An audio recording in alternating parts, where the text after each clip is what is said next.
Quizá tu experiencia fue similar a la mía. Cuando estaba en el colegio, sobre todo en la secundaria, la prepa, como que yo me sentía alguien que estaba viendo lo que pasaba, pero desde un lado. Había grupos de mis compañeros que parecían llevarse muy bien, que parecían ser los que se divertían, los que tenían ya toda la vida resuelta, a los que les iba bien. No solamente en los estudios, también en los deportes, en la música, en la actividad social.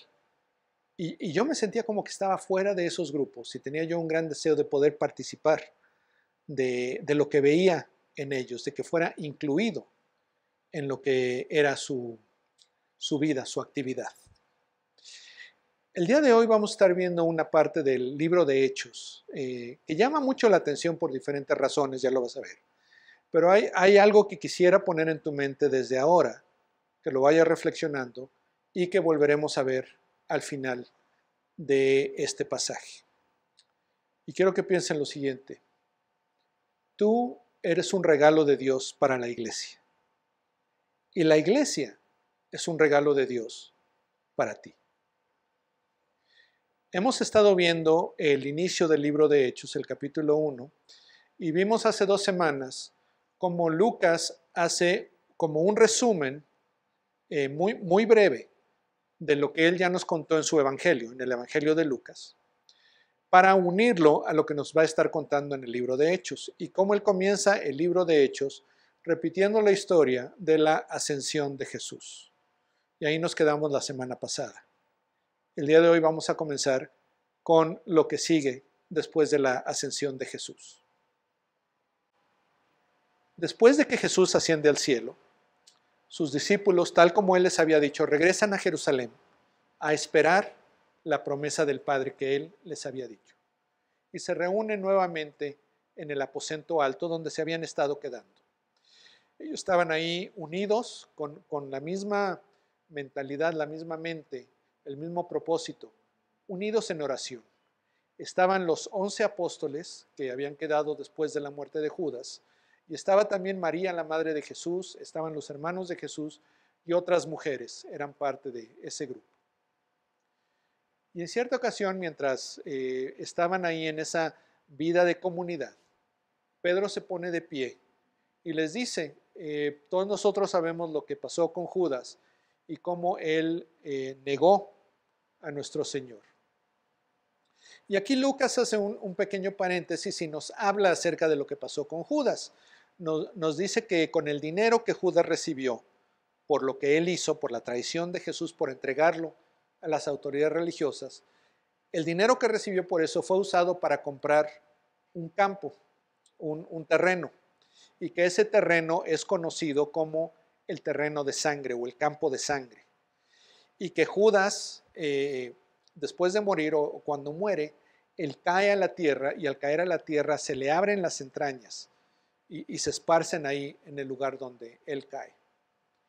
La narrativa nuevamente regresa a lo que Pedro le está diciendo al grupo de 120 personas que estaban ahí en el aposento alto, y él les dice que esta escritura tenía que cumplirse, el papel de Judas tenía que cumplirse, y que el Espíritu Santo, a través del rey David, en los Salmos, ya había hablado de que esto iba a pasar y lo que tenía que hacerse.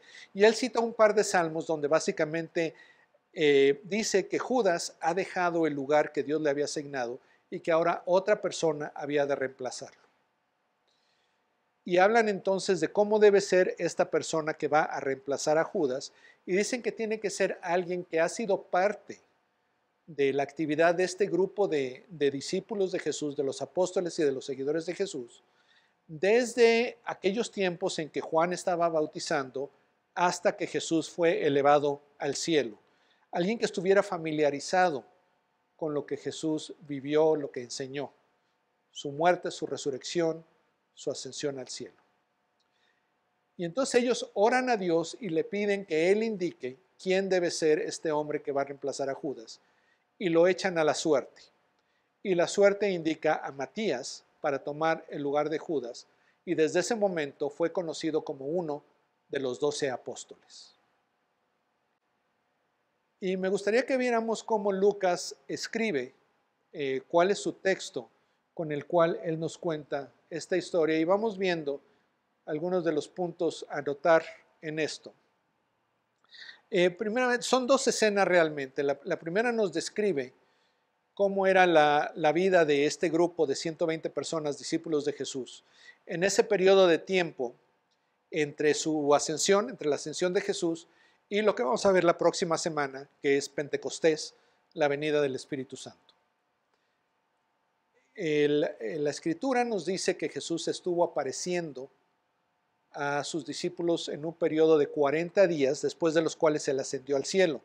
Y sabemos que había 50 días desde la fiesta de Pascua, cuando Jesús celebra la última cena con sus discípulos, hasta la fiesta de Pentecostés. Entonces estamos hablando de que hay un periodo de unos 10 días en que los seguidores de Jesús están reunidos en cierto lugar. Y así lo describe Lucas. Dice, entonces los discípulos regresaron a Jerusalén desde el monte llamado de los Olivos, después de la ascensión de Jesús, que está cerca de Jerusalén, camino de un día de reposo. No es que les llevara todo el día caminando llegar. El camino de un día de reposo tenía que ver con la manera como los judíos observaban el día sábado, el día de reposo. Y parte de esa observancia era que solamente podían hacer viajes con un cierto número de pasos o de cierta distancia. Y en el sábado esa distancia era más o menos como de 1 kilómetro. Entonces nos está diciendo que los discípulos de Jesús están en el Monte de los Olivos y después caminan más o menos 1 kilómetro para regresar a Jerusalén, y que cuando regresan a Jerusalén van al aposento alto donde estaban hospedados, al lugar donde se habían estado quedando durante cierto tiempo. Hay diferentes ideas de que quizá este era el mismo aposento alto donde Jesús celebró la última cena con sus discípulos, aunque pensando que era un lugar donde podían estar 120 personas, probablemente era demasiado grande para lo que Jesús hizo con sus discípulos en la cena de Pascua. Otras personas también creen que era un aposento en la casa de la mamá de Juan Marcos, que más adelante en el libro de Hechos se le va a mencionar, pero no lo sabemos. Solamente sabemos que este grupo de seguidores de Jesús, que eran unas 120 personas, se reunían en un lugar en Jerusalén al que le llamamos el aposento alto. Y después nos da la lista de los 11 apóstoles que habían quedado después de la muerte de Judas. Habla de Pedro, Juan, Jacobo, Andrés, Felipe, Tomás, Bartolomé, Mateo, Jacobo, el hijo de Alfeo. A Jacobo también puede querer decir Santiago, también se traduce como Santiago. Simón el Celote y Judas, hijo de Jacobo. No Judas Iscariote, que fue el que traicionó a Jesús, sino Judas, llamado también Tadeo. Estos 11 habían sido escogidos por Jesús junto con Judas Iscariote para ser sus apóstoles. Muere Judas, quedan estos 11. Y dice, todos estos estaban unánimes, entregados de continuo a la oración, junto con las mujeres y con María, la madre de Jesús, y con sus hermanos. Y aquí nos habla de que el grupo, bueno, más adelante va a decir que eran alrededor de 120 personas, pero en este grupo no era solamente hombres, había también mujeres. Lucas frecuentemente menciona a las mujeres que son parte de la historia desde su evangelio, lo vamos a ver también en Hechos. Estas mujeres, quizá algunas eran esposas de estos apóstoles o de los discípulos que estaban ahí, o eran simple y sencillamente mujeres que habían decidido seguir a Jesús. Y menciona específicamente a María, la madre de Jesús, y a sus hermanos, a los hermanos de Jesús. Y algo que es significativo ahí es que hay otra ocasión en la que se menciona a María junto con los hermanos de Jesús. Y es en el Evangelio de Lucas, cuando Jesús está predicando y llegan y le dicen que su madre y sus hermanos están buscándolo. Y creemos que lo estaban buscando para decirle, ¿sabes qué? Cálmate, estás causando mucho revuelo, esto quizá les está causando problemas a ellos, como su madre y sus hermanos, y como que le quieren decir a Jesús, bájale tantito. Aquí vemos que María y sus hermanos se identifican como seguidores de Jesús, están con el grupo de los 11 apóstoles y aquellos que han decidido seguir al Jesús resucitado. De hecho, a María no se le vuelve a mencionar en la Biblia. A dos de sus hermanos sí, uno de ellos va a ser otro Santiago, que va a llegar a ser el líder de la iglesia en Jerusalén, y un Judas, que es el que escribe la epístola de Judas, que tenemos más adelante en el Nuevo Testamento. Y entonces nos cuenta Lucas, dice, por este tiempo, ese periodo de 10 días que habíamos mencionado, un grupo como de 120 personas estaba reunido ahí, y Pedro se puso de pie en medio de los hermanos aquí incluye hombres y mujeres, y dijo, hermanos, tenía que cumplirse la escritura. Y vamos a ver aquí la perspectiva que Pedro tenía acerca de la escritura, acerca de la Biblia. Dice, tenía que cumplirse la escritura. Cuando la escritura anuncia algo, habla de algún tema, en este caso, del Mesías Redentor que iba a salvar al pueblo de Dios. Dice, tiene que cumplirse. O sea, no hay de otra. Lo que Dios ha anunciado va a suceder. Y dice Pedro, hablando a este grupo, les dice que por boca de David el Espíritu Santo predijo acerca de Judas. Y vamos a ver más adelante que él va a hacer referencia a dos de los salmos que escribió David. Pero aquí él dice que lo que vemos en esos salmos es palabra del Espíritu Santo, es palabra de Dios. Nos habla de la doctrina de inspiración, de cómo nosotros entendemos la Escritura. Que el Espíritu Santo, a través de personas escogidas por Dios, nos da las palabras exactas que Él quiere que tengamos para tener ese cuerpo de revelación que llamamos la Escritura o la Biblia. Y Pedro está diciendo que esos salmos que escribió David tienen una aplicación en Judas. Aquí hay que detenerse un poco. No está diciendo que cuando David escribió esos salmos, estaba pensando en Judas o que ese salmo, esta porción del salmo que va a citar, se refiere solamente a Judas, sino que en estos salmos que vamos a ver ahorita, hay ciertos principios de cómo Dios obra en la vida de las personas que se aplican a Judas. Y a Judas lo identifica Pedro como el que se hizo guía de los que prendieron a Jesús. Y cuando dice aquí que se hizo guía, no era que solamente les dijo, mira, pues si quieren encontrar a Jesús, váyanse por acá, lo van a ver allá adelante. No, sino que Judas lo hizo con la intención de llevar a los soldados, a este grupo de personas, al momento correcto para que pudieran apresar a Jesús sin intervención de la gente para cumplir los propósitos malvados que tenían los líderes religiosos acerca de Jesús. Y después menciona Pedro, dice, porque Judas era contado entre nosotros, era uno de los 12 que Jesús escogió y recibió parte en este ministerio, tenía una responsabilidad en la obra que Jesús le dio a sus apóstoles, a sus discípulos. Y llegando a este punto, Pedro está hablándole a este grupo de 120 personas, y en este momento Lucas va a hacer un paréntesis y nos va a hablar un poco más acerca de quién es este Judas o qué fue lo que pasó con él. Estas son palabras de Lucas. Dice, pues, Judas, con el precio de su terrible infamia, adquirió un terreno. Ahora, si nosotros leemos la narrativa de Mateo acerca de lo que pasa con Judas, nos dice Mateo que Judas se arrepintió de lo que había hecho, que fue con los líderes religiosos, les aventó las monedas y después fue y se colgó. Entonces, cuando dice aquí Lucas que con el precio de su terrible infamia adquirió un terreno, no es necesariamente que Judas tomó el dinero y compró un terreno y después va y se suicida, no tiene sentido, sino más bien que con el dinero que se le dio a Judas fue que se compró este terreno, que es lo que nos dice Mateo también, que fue lo que hicieron los líderes religiosos, no quisieron usarlo para el templo, entonces lo usan para comprar un terreno. En Mateo nos dice que Judas se colgó. Aquí nos dice que cayendo de cabeza se reventó por el medio y todas sus entrañas se derramaron. Ahora, esto no se contradice.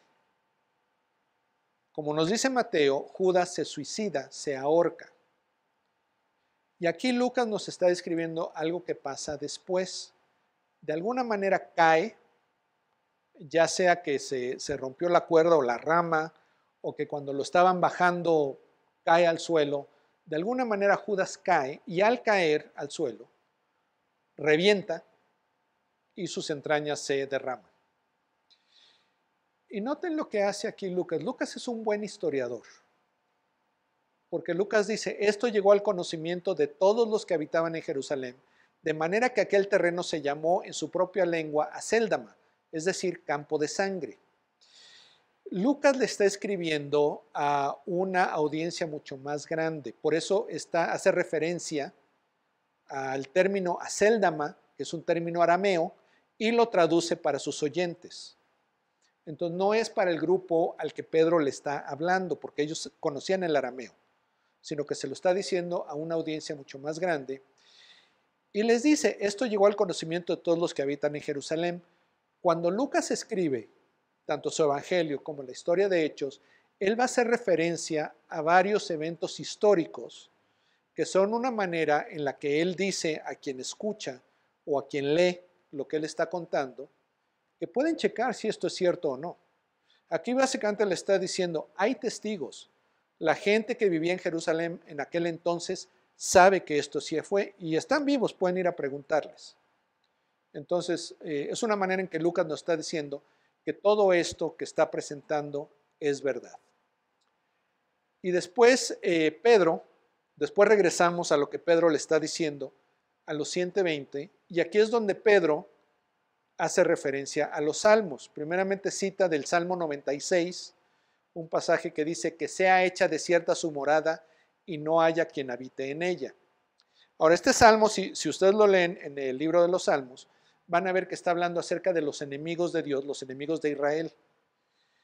Y aquí es una oración de que aquellos que están acampando, dicen otras versiones, en contra de Israel, en contra de Dios, que sean hechas desierta su morada y que ya no habiten en ella, que se vayan, que Dios se encargue de ellos, que los borre del mapa si quieren. Y entonces está hablando acerca del juicio que reciben los enemigos de Dios, y en este caso Judas se vuelve un enemigo de Dios y como tal recibe juicio de tal manera que queda desierta su morada y ya no hay quien habite en ella. Y después Pedro va a citar el Salmo 109 y nada más dice algo muy breve, dice que otro tome su cargo, donde está hablando a que hay que reemplazar a aquel que hace a un lado, que deja, que se desentiende de una responsabilidad dada por Dios. Y como les había mencionado, aunque David no está escribiendo específicamente acerca de Judas, Pedro, con la sabiduría del Espíritu Santo, sabe que los principios comunicados acá aplican a la situación de Judas. Y entonces les dice, por tanto, o sea, ya que vemos lo que pasó con Judas y vemos lo que la Escritura nos dice, es necesario que de los hombres que nos han acompañado todo el tiempo que el Señor Jesús vivió entre nosotros, comenzando desde el bautismo de Juan hasta el día en que de entre nosotros Jesús fue recibido arriba al cielo, uno sea constituido testigo con nosotros de su resurrección. Y vamos a empezar al final del párrafo. Básicamente lo que Pedro está diciendo es que hay que escoger a alguien que sea testigo junto con los apóstoles, con los discípulos, de la resurrección de Jesús, que es lo que Jesús les había dicho, lo vimos la semana pasada. Les dijo, recibirán poder cuando venga sobre ustedes el Espíritu Santo y me serán testigos. Y aquí Pedro está diciendo, tenemos que encontrar a uno que llegue a ser testigo junto con nosotros de su resurrección. Y califica quién tiene que ser esta persona. Primeramente dice que tiene que ser un hombre y que ese hombre tiene que haber estado en ese círculo de seguidores de Jesús desde el bautismo de Juan, no necesariamente cuando Jesús va a Juan a ser bautizado, sino desde el tiempo en que Juan bautizaba hasta que Jesús asciende al cielo. Y dice todo el tiempo que el Señor Jesús vivió entre nosotros, y esa expresión habla no solamente de que Jesús ahí estaba, sino de que esta persona vio la manera que vivió Jesús, vio los milagros que hizo Jesús, escuchó la enseñanza de Jesús, la recibió. Entonces es alguien muy especial que compartió de la relación de Jesús hacia los 12 apóstoles en este periodo de tiempo. Alguien que está calificado para ser testigo no solamente de la resurrección, sino de todo lo que Jesús vivió y enseñó. Y entonces, aunque no nos dice cómo escogen a dos, dice que se presenta a dos hombres, a José llamado Barsabás, al que también llamaban Justo, y a Matías. Dice, después de orar, dijeron, tú Señor que conoces el corazón de todos, muéstranos a cuál de estos dos has escogido para ocupar este ministerio y apostolado, del cual Judas se desvió para irse al lugar que le correspondía. Echaron suertes y la suerte cayó sobre Matías y fue contado con los 12 apóstoles.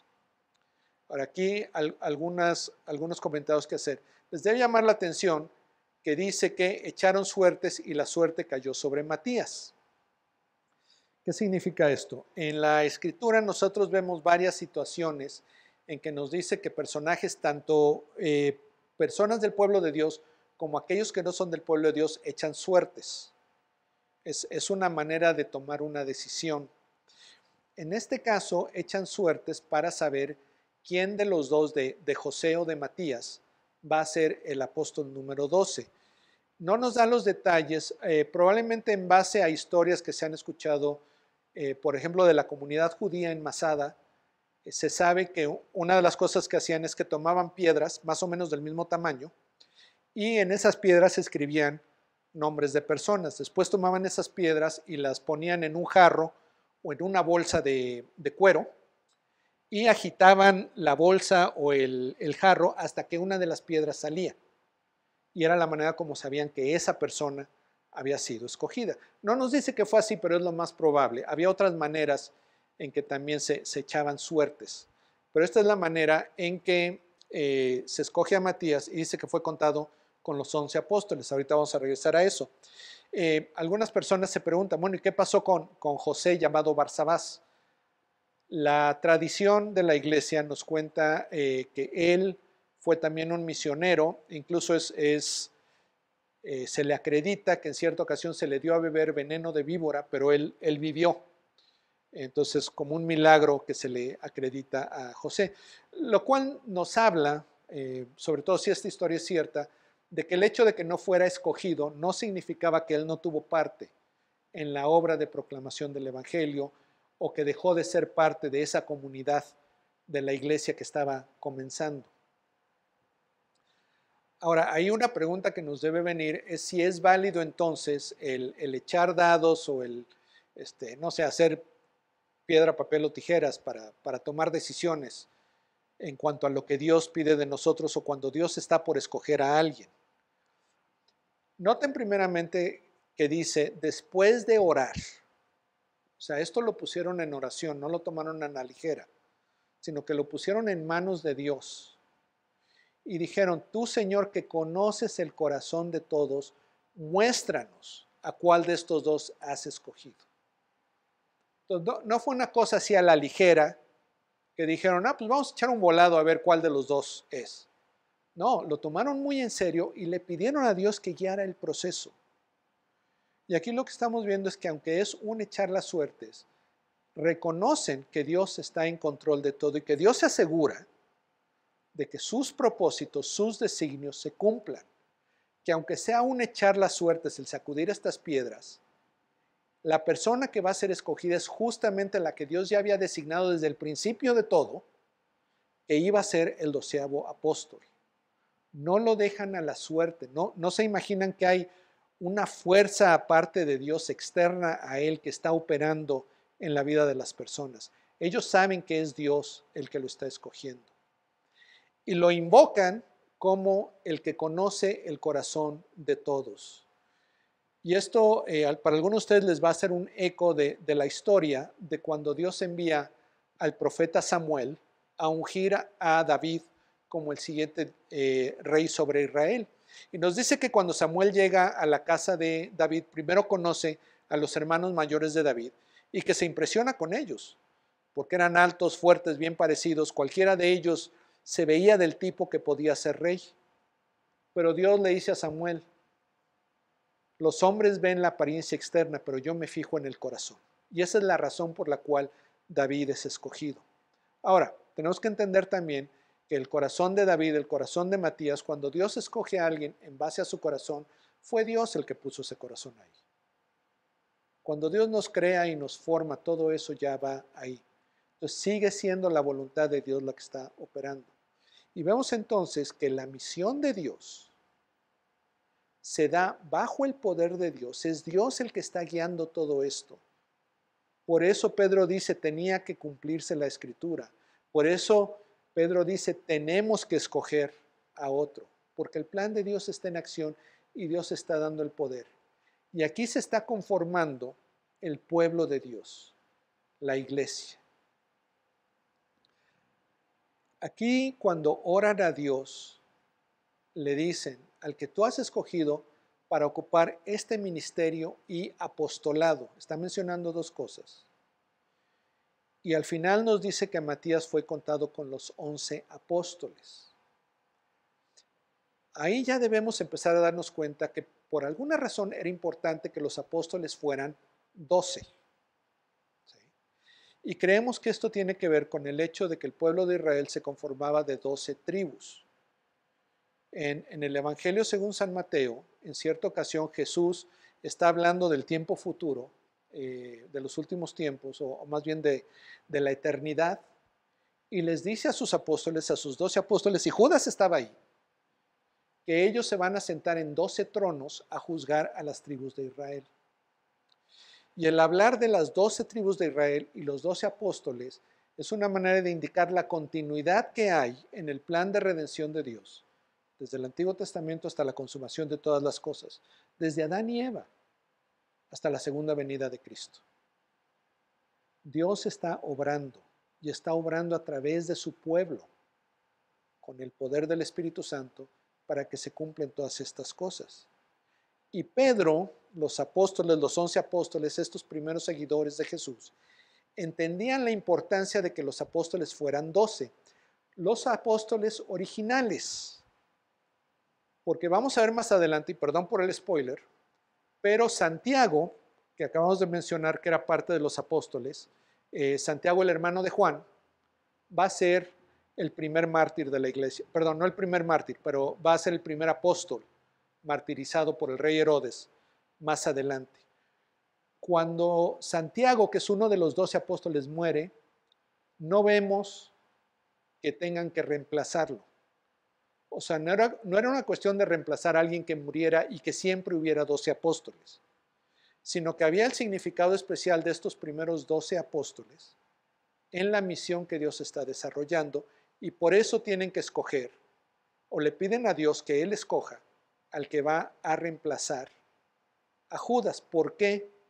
Porque Judas se desvió para irse al lugar que le correspondía. Judas en algún momento dice, pues sí, Jesús, esto que estás hablando y esto que estás haciendo, sí está bonito, pero no le veo yo gran importancia. Es más, hay estas otras cosas acá que me interesan más. Yo quiero ser parte de la liberación del pueblo de Israel que está bajo el yugo romano, que volvamos a ser la gran nación que fuimos bajo Salomón. Y el plan que tú tienes, Jesús, la neta no encaja en eso. Entonces yo me voy para este lado. Se desvió. Y en lugar de seguir a Jesús con el compromiso, con la entrega que Jesús pide de sus discípulos, se desvía. ¿Y qué pasa con él? Se va al lugar que le correspondía. Su final es el resultado justo, de alguna manera obvio, de esa decisión de desviarse, de decirle no a Jesús y sí a otras cosas. Y los apóstoles se dan cuenta de que hay que reemplazarlo en el apostolado. Vamos a ver que a Pablo también se le llama apóstol, a Santiago el hermano de Jesús, que va a ser el líder de la iglesia de Jerusalén. Incluso es posible que a Bernabé también se le llamaba apóstol.